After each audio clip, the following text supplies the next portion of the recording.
Olá, bem-vindos à Metamorfose Ambulante. Hoje temos connosco o Daniel Rodrigues. Olá, Daniel. Olá, boa tarde. E o Daniel vai-nos falar sobre duas grandes epopeias que fez nos comboios da Mauritânia e nos comboios da Índia.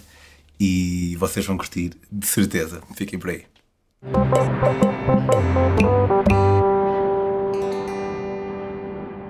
Olá, Daniel. Olá. Sabes que nós já trocamos mensagens há muitos anos e eu lembro que até tu me telefonaste quando foi na altura de ir lá para a Mauritânia. Exatamente. Foi para aí em 2016, 2015. 2015, a volta de 2015. Eu fui em janeiro de 2016. E acho que trocamos mensagem antes. Porque era uma viagem que o comboio de ferro, como tu sabes, já o fizeste, é um dos maiores comboios do mundo e em termos de aventura, de adrenalina, é um dos mais crazy que existem. E eu já tinha conhecimento daquele comboio desde 2012, quando eu fui para a Guiné-Bissau de carro, e a primeira vez que passei disse, um dia eu hei de fazer esse comboio, um dia tenho que cá vir a fazer este comboio. Entretanto voltei outra vez à Mauritânia por mais 2 ocasiões e nunca surgiu a hipótese de fazer o comboio, até que chegou ao final de 2015 eu não... Agora tem que ser, até agora, não posso adiar mais. E pronto, falei contigo e depois falei que organizei a viagem, marquei a viagem e em janeiro, no meados de janeiro de 2016 arranquei para a Mauritânia e tive 13 dias a fazer o comboio, ou seja, eu fiz o comboio várias vezes de trás para a frente, que era para poder ao máximo captar o máximo de imagens e mais de emoções e de momentos, porque como tu sabes, tu estando num vagão depois é difícil passar para outro, só se quando ele para, e mesmo assim às vezes há pessoas num vagão e depois só passado 10 vagões é que tens outras pessoas e não tens tempo, no momento que ele para, aqueles 5, 10 minutos de vez em quando, de ir para outro vagão. Ou seja, quando eu ficava num vagão, eu ficava ali durante a viagem toda e depois no regresso ia para outro vagão. Então fiz a viagem várias vezes para conseguir o máximo possível de imagens. Mas antes disso, quando tu passaste por lá, a caminho da Guiné-Bissau, tu foste se bem me lembro, tu ias com uma... Eu acho que até cheguei a ponderar ir nessa viagem contigo para escrever. Já não era uma missão humanitária e fomos até Guiné-Bissau, depois para o Mali e pronto. Iam levar produtos? Era ajudar uma aldeia lá, a aldeia do Lombi, em Galomaro, e pronto, era ajudar a escola do Lombi. A missão do Lombi. Exatamente. E então fomos pronto, em 3 carrinhas, com várias gentes, que era levarmos material escolar, hospitalar, era para ajudar a construir uma escola lá, e foi nessa primeira viagem, nessa missão, que foi a minha primeira grande viagem, digamos, internacional, e mesmo grande viagem que eu fiz, que passei para a Mauritânia e que havia esse comboio. E já eras fotógrafo na altura ou estavas a iniciar-te? Não, já trabalhava para o JN, para a Global Imagens, que é a agência que trabalhava para o JN, há 2 anos, já trabalhava profissionalmente há 2 anos. Eu na altura tirei férias de 1 mês para poder ir nessa viagem, porque a minha ideia sempre foi desde o início ser fotógrafo internacional, ou seja, fotografar lá fora, viajar, porque para além da fotografia adoro viajar, adoro aventura, e aqui em Portugal acabas por ter poucas opções de aventura e de crazies, tipo coisas malucas, não é? E pronto, e a minha ideia sempre foi essa. Então juntei algum dinheiro para ir para a missão e a minha ideia era fazer um portfólio de imagens e depois lançar no estrangeiro. Acabou por correr bem. Não estava à espera. Foi um bom investimento. Eu acho que a tua história ilustra muito bem um determinado período que se viveu em Portugal. Não é que nós agora estejamos muito mais desafogados, porque, corrige-me se eu estiver errado, mas no ano em que quando tu ganhaste o World Press Photo, a tua máquina estava à venda, uma cena qualquer. Eu já estava desempregado, tinha vendido o material todo, porque eu fiz a viagem. Já tinhas vendido? O gajo que ganha o World Press Photo tinha vendido o equipamento porque estava desempregado. Eu acho que isto na altura, pronto, é poético de uma maneira triste ainda bem que deu volta. Não, ainda bem que aconteceu, se ainda não fosse isso, não estava hoje, por isso na altura custou, quando fui dispensado da Global Imagens, quando fui dispensado em setembro, eu tirei as férias em fevereiro, Esse foi fevereiro, março, e depois fui dispensado em setembro. E na altura, o facto de ter que desistir da fotografia, o facto de ter que vender o material É duro. foi duro, foi muito duro. Aqueles 6 meses até fevereiro foram muito intensos e muito duros. Eu já estava a pensar a emigrar ou qualquer trabalho, ou já tinha desistido completamente da fotografia. Até que em fevereiro recebo o telefonema a dizer que eu tinha ganho o World Press Photo, e aí a minha vida mudou completamente. Foi mesmo uma reviravolta. Sim, de repente começou a aparecer trabalho. Começou a aparecer trabalho, houve marcas que financiaram e que me arranjaram material fotográfico. Depois tive um grande trabalho aqui em Lisboa que me deu imenso dinheiro, e com esse dinheiro acabei por viajar durante 2 anos e construir um portfólio e fazer várias reportagens que acabaram por depois... acabei por ganhar um prémio que é o Picture of the Year, o POI. Fui considerado, pronto, o terceiro melhor fotojornalista daquele ano, 2015, e isso abriu-me portas depois para o New York Times, e a partir daí foi sempre a viajar e cada vez mais e a trabalhar internacionalmente. Ou seja, tudo tem um sentido. Foi tudo ok. Eu fiquei mesmo de rastros quando fiquei desempregado, mas se calhar se não tivesse ficado desempregado, se não tivesse que ter que passar por aquilo, não estava hoje onde estou hoje. Ou seja, acho que é um caminho que foi duro, continua a ser duro porque não é fácil, não é? Mas foi necessário. E agora, olhando para trás, quem na altura uma pessoa pensa, estou mal e só te apetece desistir, estar deprimido, mas olhando para trás tinha que acontecer, tinha que ser assim, e pronto, e foi o que foi, e ainda bem que aconteceu. Portanto, estás a falar como se acreditas que tudo o que acontece por uma razão. Sim, acredito. Eu não partilho 100% dessa ideia, mas consigo perceber e empatizar perfeitamente com olharmos para trás, ver o que aconteceu e fazermos por encontrar... Tu fazes o teu próprio caminho, mas também... E fazes essa construção também daquilo... É uma mistura dos dois, digamos. Ou seja, ok, eu fiquei desempregado e depois ganhei o World Press Photo, mas depois também foi através do meu trabalho, do meu suor e do meu investimento que eu fiz depois nas outras viagens, que fez com que conseguisse colaborar com um jornal como o New York Times. Se eu tivesse ficado em casa, não tinha acontecido. Ou seja, as coisas acontecem não só por acaso, tu tens que lutar por elas, tens que ir atrás delas. E foi o que eu fiz, não é? Na altura, quando eu recebi este investimento do trabalho que eu tive aqui em Lisboa, em vez de ficar em casa, ou em vez de gastar o dinheiro noutras coisas, não, peguei naquele dinheiro, e havia reportagens que eu queria fazer, que sonhava fazer, que eu achava necessário contar, fui fazê-las, e graças a isso é que a minha vida depois também foi andando. Ou seja, também não estive parado em casa à espera que me batessem a porta e que o trabalho aparecesse. Ou seja, tu também fazes por isso, não é? Tu fazes para as coisas conseguirem ir para a frente. É o caso do comboio da Mauritânia, que podia ter ficado em casa, mas não.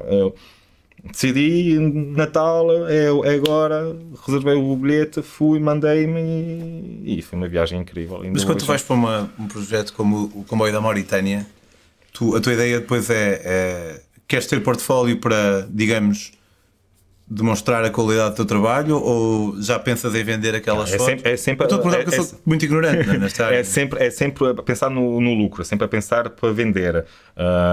Quem paga as minhas fotografias, quem paga as minhas contas é o meu trabalho, são as minhas fotografias. Ou seja, eu quando faço uma viagem, quando faço uma reportagem, é sempre a pensar no futuro de vender, fazer dinheiro com aquela reportagem, e publicar, e pronto, e também passar a mensagem do que está a acontecer. É uma mistura de todas essas coisas. O caso do comboio de ferro, eu fui, não tinha ainda sequer um jornal ou uma revista interessada em comprar, mas fui, investi do meu próprio dinheiro, e depois, passado 2 ou 3 meses de ter voltado, acho que foi passado 2 ou 3 meses de ter voltado, vendi ao Washington Post o trabalho. Mas vende-se também com texto ou só a imagem com texto? Também acabo por fazer o texto. Vendi ao Washington Post, quer para a versão online, quer para a versão impressa. Depois vendi para, acho que já foi também para Al Jazeera, penso que foi para Al Jazeera, e vendi para outro jornal. E depois, a fotografia, caso a reportagem, são coisas da maneira que eu faço, acabas por sempre conseguir ir buscar algum ao longo dos anos. Ou seja, isto foi logo, digamos, o lucro imediato, foi o Washington Post, foi a Al Jazeera e foi outra publicação que eu publiquei. Mas depois, ao longo dos anos, fui vendendo fotografias que eu tirei naquela viagem, e agora neste momento, por exemplo, estou com uma exposição itinerante em Portugal com esse trabalho. São cerca de 50 fotografias que neste momento está no Museu do Entroncamento e depois vai passar em setembro para o Museu de Águeda e depois para vai estar no Entroncamento até setembro? Vai estar em Entroncamento até meados de agosto. Depois vai passar dia 23 de setembro para Águeda. Para o Museu Ferroviário. Depois vai dia 23 de outubro, acho que é 23 de outubro, vai para Vila Velha de Ródão. Eu vou fixar no primeiro comentário deste vídeo as datas, se o pessoal tiver depois eu dou outras datas específicas. Sim, mas é a volta disso. Eu fixo lá. E pronto, ou seja, estou agora com uma exposição itinerante com 50 fotografias, fotografias que eu tirei numa história que eu tirei há 5 anos atrás. Por isso acaba sempre por ser um investimento. Às vezes é que tens investimentos mais ganhas mais, ganhas menos, demoram mais. Dou-te o exemplo de uma reportagem que eu fiz sobre a tribo Auauajá no Brasil. Eu tive um mês a viver com eles. Na Amazónia? Na Amazónia. Estamos a falar daquelas tribos que eles não fazem a mínima ideia o que é sociedade, o que é um carro, o que é... Não sabem, estamos a falar daquelas tribos mesmo... Mesmo a sério, exatamente. Não é aquelas que o turista vai, tira uma foto... Não. Estamos a falar que a alimentação deles é macaco, é jabuti, é tatu. Ou seja, eles só comem o que acabam por caçar. Eles dormem numa rede. Tu para lá chegar demorei 5 dias. Aquelas tribos que eles nem sequer falam português, falam a língua deles, que é Guajá. E tive e como é que consegues aí? Tens fixers lá? Ou... Não, lá vou sozinho. Naquele caso, tu para poderes entrar naquela tribo tem que ser com alguém da FUNAI, que é a Fundação Nacional do Índio. E a FUNAI, alguém da FUNAI, um antropólogo, foi comigo, apresentou-me na língua deles o que é que eu estava ali a fazer, esteve lá durante 2 dias, depois foi-se embora e depois fiquei com eles durante 21 dias. E só falávamos por gestos. Comer, caçar, e estive a dormir numa rede, basicamente estive durante 21 dias a viver como se fosse há 500 anos atrás. Sem eletricidade, sem água potável, sem nada. Que tinhas carregadores não, tinha muitas baterias e foi uma coisa boa para mim, por causa foi uma experiência boa, além de toda a experiência em si de viver como se fosse há 500 anos atrás com uma tribo, foi uma experiência incrível a nível fotográfico, porque hoje em dia com o digital estás habituado a tirar milhares e milhares de fotografias por dia, por reportagem, e como eu não tinha acesso nenhum sequer a carregar baterias, eu levei muitas baterias, mas tinha que ter muito cuidado as fotografias que eu tirava, ou seja, não podia estar sempre a tirar fotografias, não podia estar sempre a ligar a câmera. Então eu só ligava a câmera e só tirava fotografias quando eu achasse que fosse necessário e que fosse mesmo importante tirar. Ou seja, digamos, em 21 dias tenho cerca de 400 fotografias. Em 21 dias, que hoje em dia, se fores fazer uma reportagem de uma tarde, tiras 1000. E eu em 21 dias tirei 400 e poucas fotografias. Ou seja, tive de ter muito cuidado porque eu tinha que poupar. E fez-me lembrar um pouco a parte analógica, que tu tinhas 36 fotografias, não é? Um rolo, e tu tinhas de ter cuidado daquilo que tirasses. E essa aventura foi boa. E pronto, isso tudo para dizer o quê? Depois aqui eu fiz essa reportagem e só passado um ano é que a CNN comprou-me o trabalho, e depois foi o Daily Mail e foi a Visão aqui em Portugal, penso que foi a Visão em Portugal também me comprou umas, e depois fiz já várias exposições em Portugal e já vendi algumas fotos, mas só passado um ano e meio de ter feito a fotoreportagem, de ter feito aquela reportagem, que eu comecei a rever o investimento que eu fiz. Porque estamos a falar de investimentos enormes, estamos a falar de uma reportagem que tu vais gastar 100 euros, não. Há reportagens que tu és capaz de gastar 5.000 euros para tu conseguires fazer aquela história. São investimentos muito grandes da minha parte, ou da parte de quando eu vou já num assignment. Ultimamente tenho ido através do New York Times, então eles pagam as despesas e os meus honorários, mas são eles que dizem: queremos que faças isto, ou és tu que 98% das vezes são eles que dizem: olha, temos esta história, vai e faz. Mas também acabo por sugerir algumas histórias e eles aceitam, não aceitam, e vou e pronto, pagam as despesas todas. Tens o caso, por exemplo, da reportagem dos albinos, que eu tive durante 2-3 meses em Moçambique e no Malawi a fazer para eles uma história sobre os albinos. Por causa dessas superstições que há acerca deles. Exatamente, que eles são mortos, são capturados, e estamos a falar que é um investimento de 5 mil, 6 mil dólares, não é um investimento, e pronto, e isso é quando tens um jornal por trás a pagar, é ótimo, mas muitas vezes, e quando vais sozinho, quando és freelancer como eu, são investimentos que tens de ser tu a fazê-lo. E às vezes tens reportagens que acaba por não conseguires reaver o dinheiro, mas falo por mim, tu queres mostrar aquilo, tu queres mostrar aquele problema, tu queres de uma certa forma divulgar ao mundo o que está a acontecer através do teu olhar, através da tua história, e nem tudo é o dinheiro, não é? Mas não é fácil, não é fácil tu conseguires um investimento, mas principalmente hoje em dia não é fácil ter ideias do que fazer, ou é coisas como o comboio da Mauritânia que te aparecem à frente, não é? E que tu vês e dizes, não, eu quero fazer isso, ou são coisas como a última grande viagem que eu fiz também sobre comboios, que eu sou doido sobre comboios e faço muitas reportagens sobre comboios, sobre o comboio da Índia, que já era uma coisa que eu já queria fazer, então foi a minha última viagem, fiz 10.400 km na Índia de comboio, durante 1 mês e meio. Já são coisas, pronto, diferentes, histórias que já acontecem, que já muita gente fez, mas pronto, queres mostrar sobre o teu olhar e eu quero viver aquela experiência, quero viver aquela aventura. Ser original é fixe, mas hoje em dia é cada vez mais difícil ser original, porque já tudo foi feito, já tudo foi documentado, já tudo foi fotografado. Agora não quer dizer que tu não o possas fazer e fazes da tua maneira e fazes com o teu olhar. Exatamente. E aí se calhar poderá estar, não é a originalidade da ideia, mas a originalidade na conclusão da ideia. Do olhar, mesmo da história que queres contar. Mas se conseguires destacar uma história que és original, ou que pouca gente fez, ou que pouca gente conhece, melhor. E acho que hoje em dia essa é a maior dificuldade com um fotojornalista como eu, e como os meus colegas que somos freelancers e que temos de ter ideias. Acho que essa é a maior dificuldade, é ter a cena dos albinos. Acho que por acaso não é original, mas é muito pouco explorada, na medida em que acho que a maior parte das pessoas não original é fazer a história, porque as pessoas sabem que existe albinos em África, sabem que existe uma superstição, e depois não, mas acho que as pessoas não sabem que existe uma superstição. Depende de país para país. Há países que, se for preciso, eles até são venerados, exatamente, e outros não é? Mas são histórias que tu tens que pesquisar, tens que ir atrás delas, não é? E o nosso trabalho é mostrar isso, é mostrar, felizmente, graças a essa história, depois do New York Times teve milhões de leituras, não é? E a Associação de Dermatologia dos Estados Unidos criou uma associação junto com a ONU para poder ajudar aqueles albinos, ou seja, o nosso trabalho é isso também, é ajudar com as nossas imagens, a ajudar as pessoas e o sujeito que estamos a fotografar. E felizmente aquele trabalho, aquela reportagem que fizemos sobre os albinos acabou por ajudar e ter sido criada uma associação conjunto com a Associação da Dermatologia dos Estados Unidos e da ONU, e agora haver ações e haver dinheiro investido para ajudar aquelas pessoas e para lutar um bocado contra o que está a acontecer em África.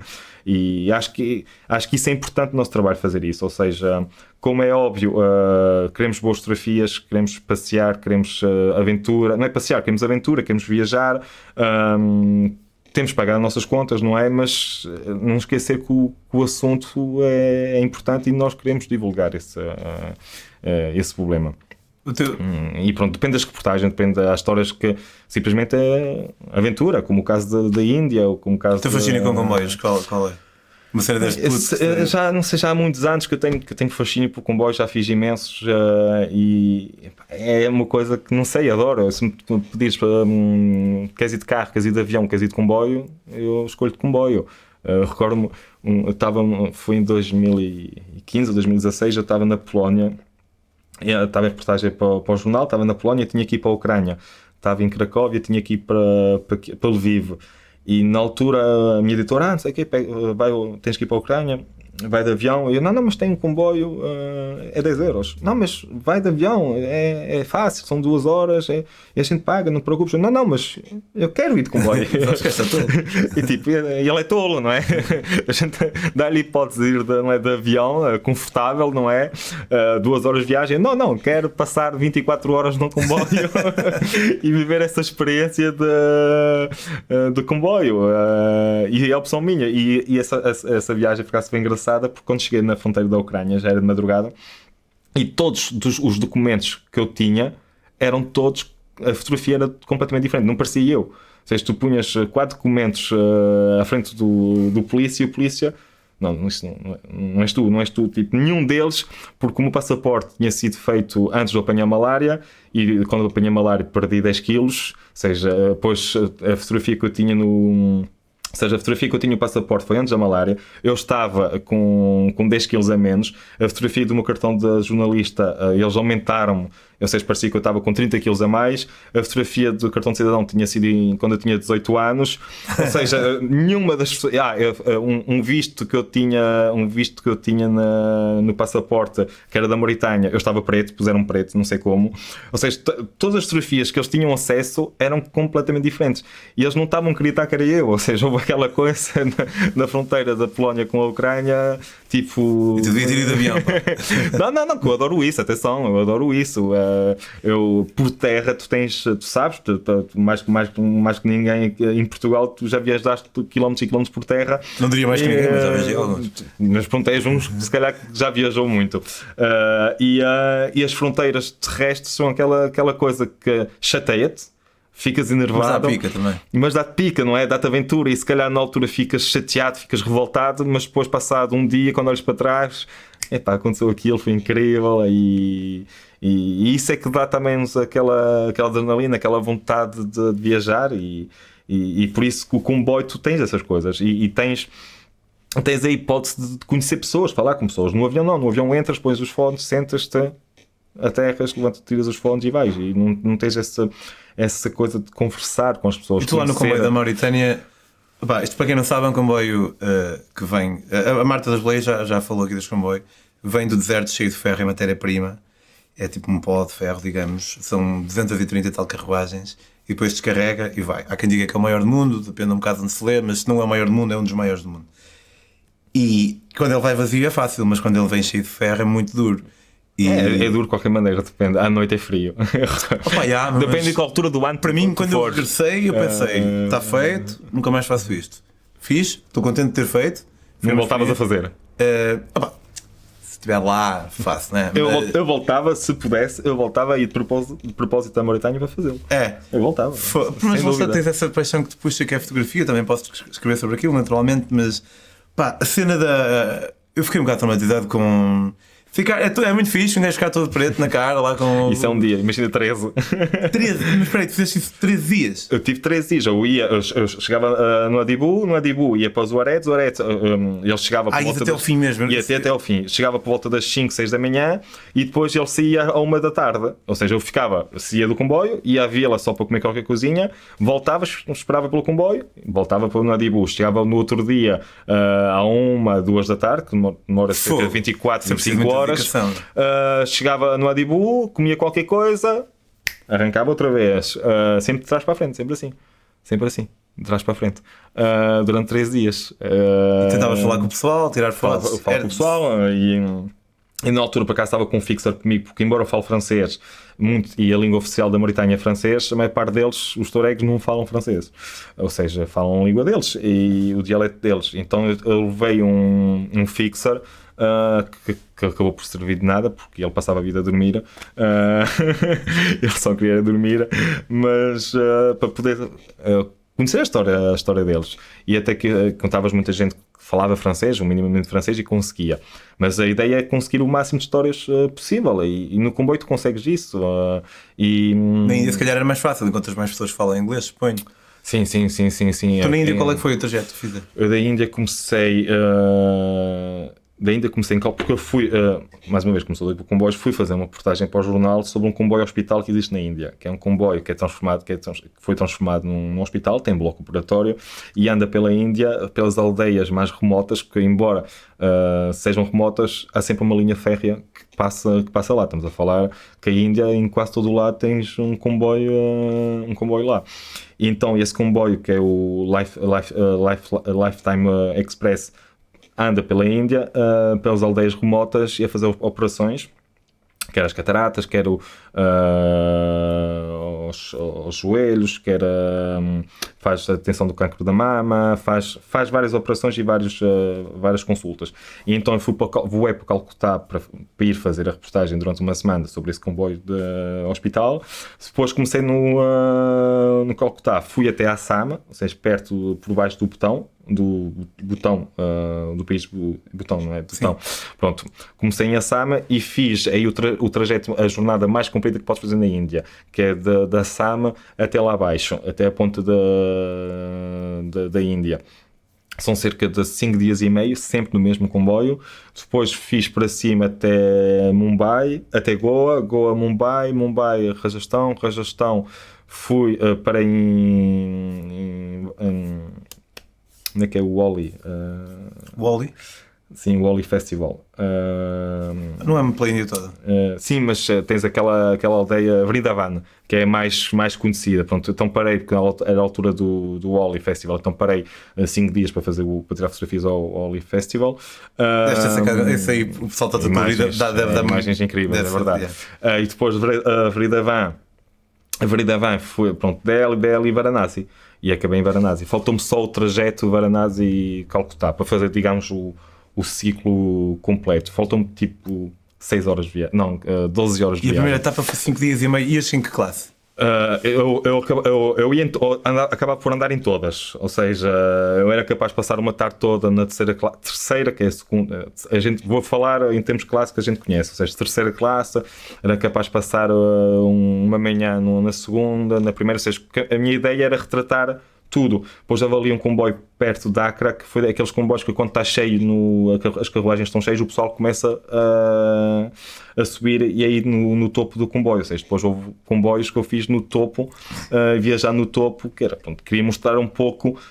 Eu quando faço as reportagens quero mostrar um pouco tudo e a história mesmo de tudo o que está a acontecer. Então eu tenho imagem, vivi quer em terceira classe, quer em primeira classe, quer em segundo, quer no topo do comboio. Basicamente eu fiz tudo, que é para ter o máximo possível de imagens e de histórias para contar. E não sentes um bocado... eu fui à Arábia Saudita há um ano e estivemos agora um filme há pouco tempo e estava... Parabéns, desde já para isso. Obrigado. Já viste? Ainda não tive a oportunidade de ver, só sincero, mas vou ver.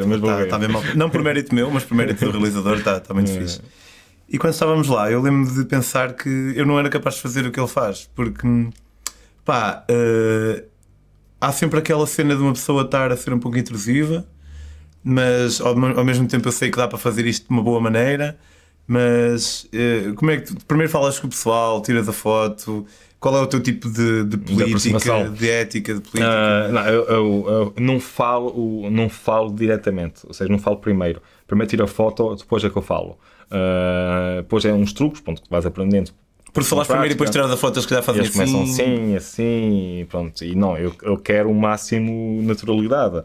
Ou seja, muitas vezes é aquela coisa fria, não é? Que tiras a fotografia até se for preciso sais, e vais embora.